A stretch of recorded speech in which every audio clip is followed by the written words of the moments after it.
Hello and welcome back to the course on deep learning. Now that we've seen neural networks in action, it's time for us to find out how they learn. So let's dive straight into it. There are two fundamentally different approaches to getting a program to do what you want it to do. One is hard-coded coding, where you actually tell the program specific rules and what outcomes you want, and you just guide it throughout the whole way, and you account for all the possible options that the program has to deal with.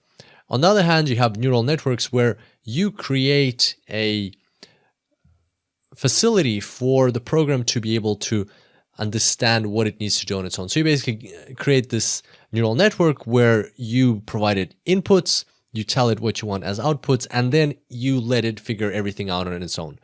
Two fundamentally different approaches, and that is something to keep in mind as we go through these tutorials. Our goal is to create this network which then learns on its own. We're going to avoid trying to put in the rules. And a good example that I can give you right now is, this will come further in the course, but it's just a very visual example. For instance, how do you distinguish between a dog and a cat?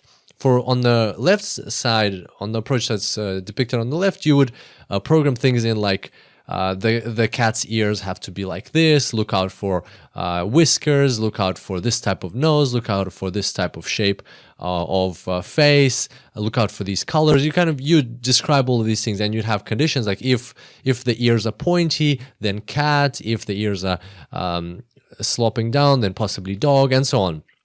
On the other hand, for a neural network, you just code the neural network, so you code the architecture, and then you point the neural network at a folder with all these cats and dogs, with images of cats and dogs, which are already categorized, and you tell it, okay, I've got some images of cats and dogs, go and learn what a cat is, go and learn what a dog is, and the neural network will on its own understand everything it needs to understand. And then further down, once it's trained up, when you give it a new image of a cat or a dog, it'll be able to understand what it was. So there they are. Those are the two fundamentally different approaches.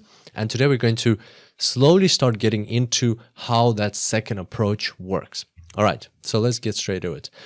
Here we have a very basic neural network with a one layer. This is called a single layer feed-forward neural network, and it is also called a perceptron. Now, before we proceed, one thing that we do need to adjust is that output value. Right now, you can see that it's just a Y. We need to put a Y hat in there, and the reason for that is usually Y stands for the actual value, and that's what we're going to be using. So Y is going to be the actual value, which we see in reality. Output value is the predicted value by the algorithm, by the neural network. Y hat is the output value, basically. That's the denomination for the output value. And the perceptron was first invented in 1957 by Frank Rosenblatt. And his whole idea was to create something that can actually learn and adjust itself. And this is what we're going to be looking at now.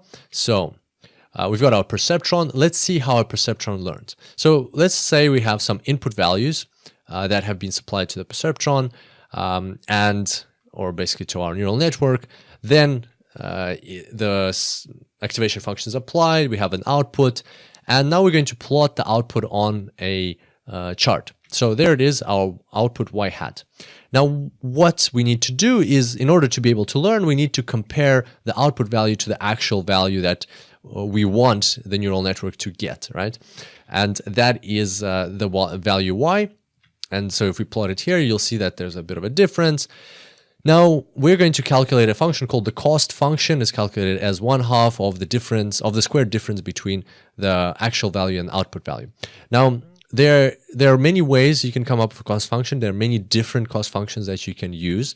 This is probably the most commonly used cost function, and why it is specifically this function that we use, we'll find out further down when we're talking about gradient descent. But for now, we're just going to agree that this is the cost function. And basically what the cost function is telling us is what is the error that you have in your prediction. And our goal is to minimize the cost function, because the lower the cost function, the closer the Y hat is to Y. Okay, so as long as we agree on that, let's proceed. So basically from here, what happens is there's our cost function. And from here, what happens is now we're going to, once we've compared, now we're going to feed this information back into the neural network. So there we go. There's the information going back into the neural network, and it goes to the weights, and the weights get updated. Basically, the only thing that we have control of in this very simple neural network are the weights, W1, W2, all the way to Wm. And our goal is to minimize the cost function, so all we can do is update the weight. So we update the weights, tweak them a little bit, and how exactly we'll find out further down. But for now, we agree that we update the weights, and then we continue. So, but here I've put up this screenshot of the data just to make one point very clear, that right now, throughout this whole experiment, everything we're doing right now, we're dealing with just the one row. So we have a data set of one row where we have, for instance, we're dealing with how long you study, like the variable that we're predicting is what results you're going to get on an exam, and the independent variables that we have is how many hours did you study for, how many hours did you sleep, and what did you get on the quiz in the mid-semester. So in the middle of a semester, there's a quiz, what percentage did you get there? So based on those variables, we're trying to predict what score you'll get for the exam. And in exam, the 93%, that's the actual value, so that's y. So we feed these three values into our neural network, again, for the second time now. And then we're going to be comparing the result to y. So let's see how this works. We feed these values into the neural network, everything gets adjusted, and weights get adjusted. So as you can see, let's do this again. We're going to feed the values. Again, the point here is that we're feeding in these same values. So we only have one row. We're training on one row. This is because this is just a very simple, basic example. Then we'll see what happens when there's more rows. So again, we feed these rows in, our cost functions get adjusted. As you can see, everything happens along those lines again. So as you can see, every time our y hat is changing, because we've tweaked the weights, our y hat is changing, our cost function is changing. Let's have a look again. So we feed those in, y hat is changing, cost function is changing.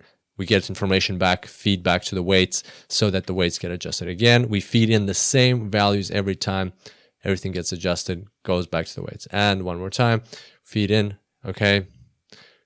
And another time, so we've adjusted the weights, we feed in the information, and there we go. So now this time the y hat is equal to y, cost function is 0. Usually you won't get cost function equal to 0, but this is a very simple example.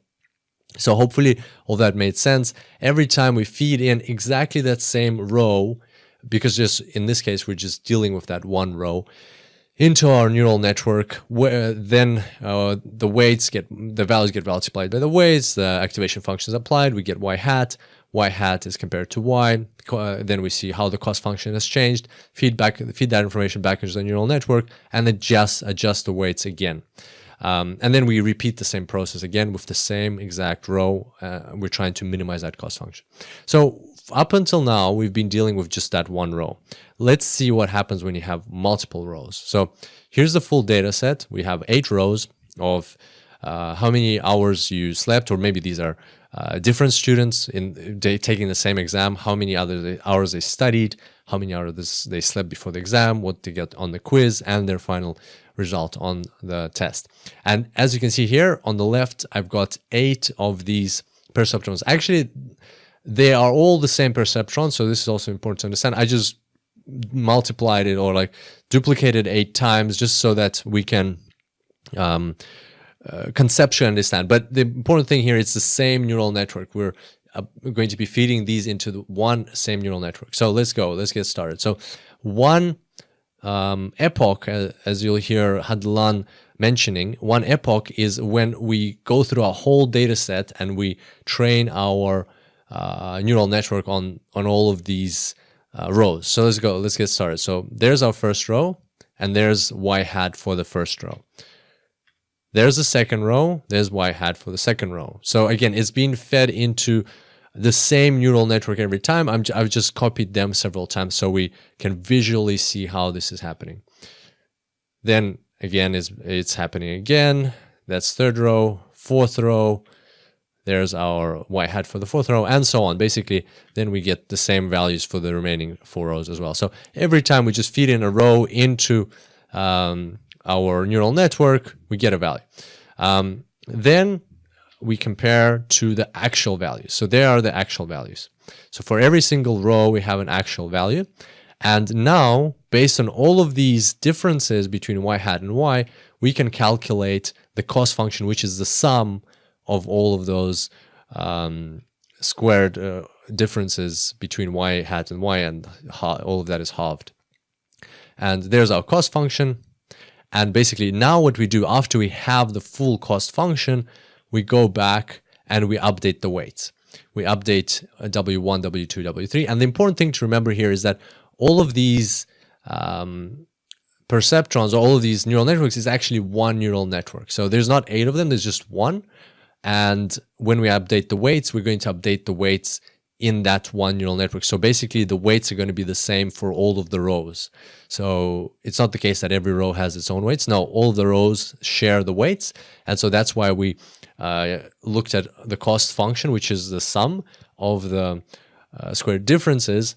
And then we updated the weights. And now from here, that was just one iteration. Next, we're going to run this whole thing again. We're going to feed every single row into the neural network, find out our cost function, and do this whole process again. So just as we saw previously, where we had just one row and we were doing everything again and again, again, same thing here, but now we're going to be doing it with 8 rows or 800 rows or 8,000 rows, however many rows you have in your data set.